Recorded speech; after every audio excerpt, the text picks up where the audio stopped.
میں جس طرح خطبے کے لیے وقت نکالتا ہوں، جس طرح میں واعظ و نصیحت کے لیے وقت نکالتا ہوں، جس طرح میں امامت کے لیے وقت نکالتا ہوں، جس طرح میں اپنی ضرورت کے لیے وقت نکالتا ہوں، اتنا ہی ضروری کام ہے مکتب میں پڑھانا۔ عالم ہونے کی حیثیت سے پہلے میں مکتب کی ضرورت کو محسوس کرو، پھر اس کے بعد اگر آپ مسجد کے ذمہ دار ہیں، جماعت کے ذمہ دار ہیں، جمعیت کے ذمہ دار ہیں، آپ سمجھیے کہ مکتب کتنا ضروری ہے۔ مکتب کے اندر ایک مسلمان کو مسلمان بنایا جاتا ہے۔ میں آپ کو صبح میں بتا رہا تھا تربیت کے ذریعے ایک انسان کو انسان بناتے ہیں، مکتب کے اندر ایک مسلمان کو مسلمان بنانے کا کام کیا جاتا ہے۔ تو آپ جماعت کے ذمہ دار ہیں، مسجد کے ذمہ دار ہیں، آپ ضرورت محسوس کیجئے کہ ہمارے اس علاقے میں کتنے مکتب چلتے ہیں، کہاں مکتب چلتے ہیں۔ مکتب کا مطلب یہ نہیں کہ مسجد ہی کے اندر ہو، مسجد کے اندر ہو بہت اچھی بات ہے۔ اگر آپ کی ایک ہی مسجد ہے، پورا علاقہ پھیلا ہوا ہے، تو کوشش کریں کہ ہر محلے کے اندر ایک مکتب بنے اور ایک مکتب میں درجے کے 10 طلبا پڑھے، مگر وہ مکتب ہے ضروری ہے، جماعت کی ذمہ دار ہے، آپ اس کو محسوس کریں۔ اگر آپ والد ہے، آپ والدہ ہے، آپ اس کی ضرورت کو محسوس کریں کہ میرے بچے کو مکتب کی تعلیم مل رہی ہے یا نہیں مل رہی، میں کوشش کروں کہ میرے بچے کی مکتب کی تعلیم کا انتظام ہو۔ مسجد تک پہنچا سکتا ہوں بہت اچھی بات ہے، مسجد تک نہیں پہنچا سکتا ہوں میرے گھر کا ایک کمرہ مختص کروں جہاں پر میرا بچہ مکتب کی تعلیم حاصل کرے، کوئی استاد آئے اور اطراف و اکناف کے بچے آئے وہاں پر مکتب کی تعلیم ہمیں دی جائے۔ تو سب سے پہلے ضرورت ہے کہ ہم مکتب کی ضرورت کو محسوس کریں۔ جب تک ضرورت محسوس نہیں کریں گے مکتب کے لیے ہم فکر نہیں کریں گے۔ پھر اس کے بعد دوسری چیز مکتب کے متعلق یہ بتانی ہے کہ جب ہم مکتب شروع کرتے ہیں، مکتب چلاتے ہیں، تو اس کا باقاعدہ سلیبس ہونا چاہیے۔ عموماً ہوتا یہ ہے کہ ہمارے مکاتب کے اندر افسوس کے ساتھ کہنا پڑتا ہے کوئی سلیبس نہیں ہوتا۔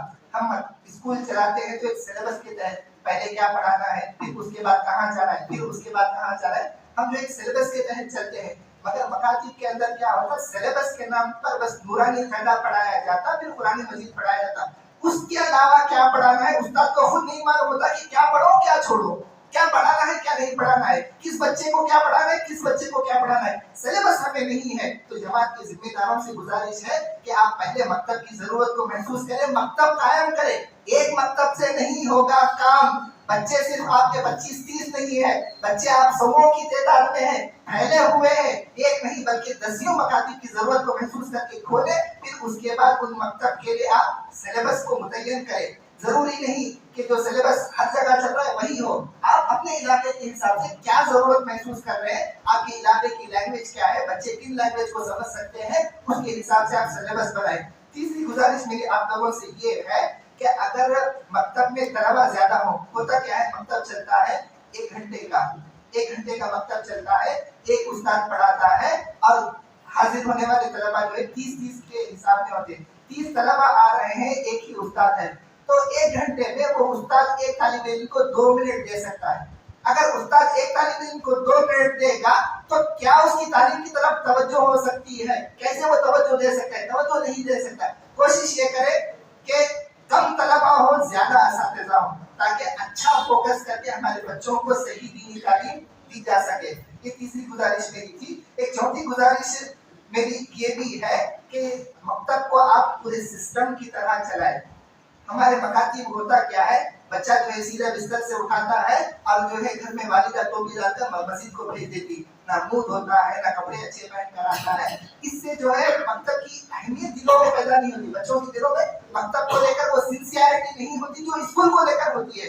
اسکول کے لیے ہم نہلا رہے ہیں، دھلا رہے ہیں، ڈریس پہنا رہے ہیں، ریڈی کر رہے ہیں، جا کر جو ہے آنکھوں میں چڑھا رہے ہیں، اور مکتب کے لیے ایسے سڑا کو لے کر بھیج دے رہے ہیں ہم۔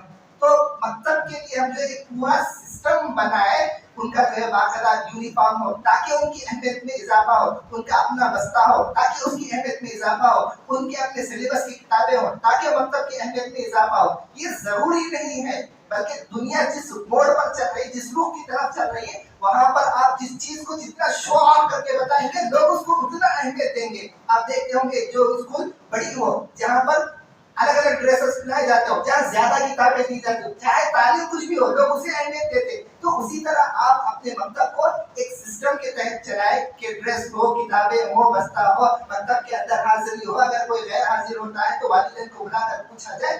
یہ اہمیت ہم لوگوں کو چاہیے مکتب کو دی جائے۔ اسی طرح اپنی آخری گزارش کر کے میں اپنی بات کو ختم کروں گا، وہ یہ جب ہم دین کی بنیادی تعلیم کی بات کرتے ہیں تو ہمارے ذہن میں صرف ایک ہی بات آتی ہے کہ دین کی بنیادی تعلیم یعنی بچوں کی تعلیم ہے. حالانکہ ہماری جماعت میں جمعیت میں بہت سے نوجوان ایسے ہیں جن کو بچپن میں تعلیم نہیں مل پائی. وہ شرم کی وجہ سے آگے بھی دین کی تعلیم حاصل نہیں کرتے. نوجوان تو چھوڑے بوڑھے بھی ایسے ہیں جنہیں طہارت کے مسائل نہیں معلوم, جنہیں قرآن مجید پڑھنا نہیں آتا, جنہیں جو ہے دعائیں یاد نہیں ہیں, اور عورتوں کے لیے مکتب کا انتظام ہم کریں.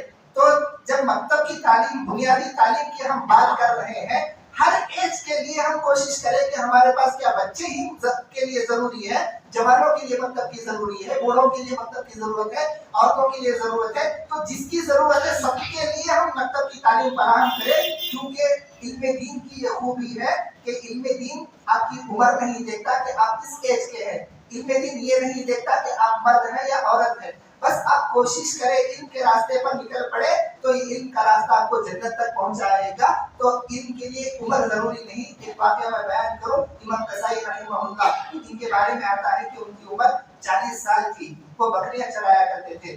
40 سال کا ایک آدمی بکریاں چرا رہا ہے, بکریاں لے کر گزر رہے تھے امام قصائی رحمہ اللہ. ایک والدہ اپنے بچے کو لے کر آئی اور کہنے لگی کہ بیٹے جاؤ قرآن کے حلقے میں جا کر قرآن پڑھو. اگر تم قرآن کے حلقے میں نہیں جاؤ گے تو کل کو بڑے ہو کر یہ آدمی جس طرح بکریاں چرا رہا ہے تمہیں بھی بڑے ہو کر بکریاں چرانا پڑے گا.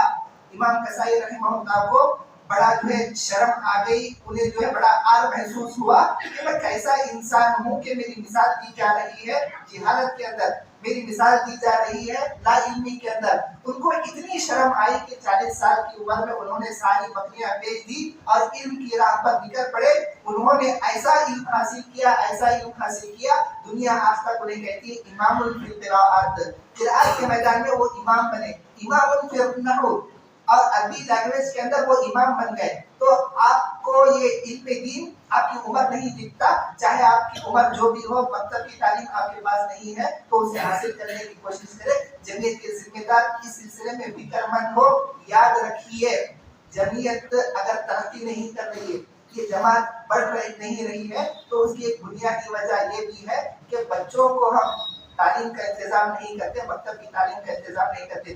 کیونکہ یہ بچے جو دکھ رہے ہیں آج 8 سال 10 سال کے ہیں, 10 سال کے بعد یہی 18 سال 20 سال کے ہو جائیں گے, یہی جماعت کے لوگ بنیں گے. اگر آپ مکتب کھولیں گے غیر جماعت کے لوگ بھی آئیں گے, وہ بچے آئیں گے 7 سال 8 سال کے. کل جب 10 سال کے بعد کا عرصہ گزرے گا وہ پورے کے پورے, کیونکہ یہاں پر انہوں نے علم حاصل کیا, یہاں پر توحید سیکھی ہے, یہاں پر نماز سیکھی ہے, اپنی جماعت سے جڑیں گے. آپ کی جماعت 10 سال پرانی ہے, 20 سال پرانی ہے, وہیں کی وہی رکی ہے, تو اس کا ایک بنیادی مقصد یہ بھی, ایک بنیادی وجہ یہ بھی ہو سکتی ہے کہ ہم نے مکاتب کا انتظام نہیں کیا. اللہ تبارک و تعالیٰ سے دعا ہے کہ پروردگار مکتب کی اس اہمیت کو ہمیں سمجھ کر اس پر جو ہے کام کرنے کی توفیق دے. اور آخری بات یہ بھی کہ آپ دین کے نام پر جتنے کام ہو رہے ہیں, یہ جو جلسے اور یہ پروگرامز وغیرہ, ان کی اہمیت اپنی جگہ پر ہے. ہم خدمت خلق کا کام کر رہے ہیں, راشن کارڈ بانٹ رہے ہیں, یہ سب چیزوں کا کام اپنی طرح. سب سے اہم دین کا کام جو آج ہے وہ مکتب کی تعلیم ہے. اس ضرورت کو ہم محسوس کریں. اللہ تبارک و تعالیٰ ہمیں محسوس کر کے اس پر عمل کرنے کی توفیق دے. آمین.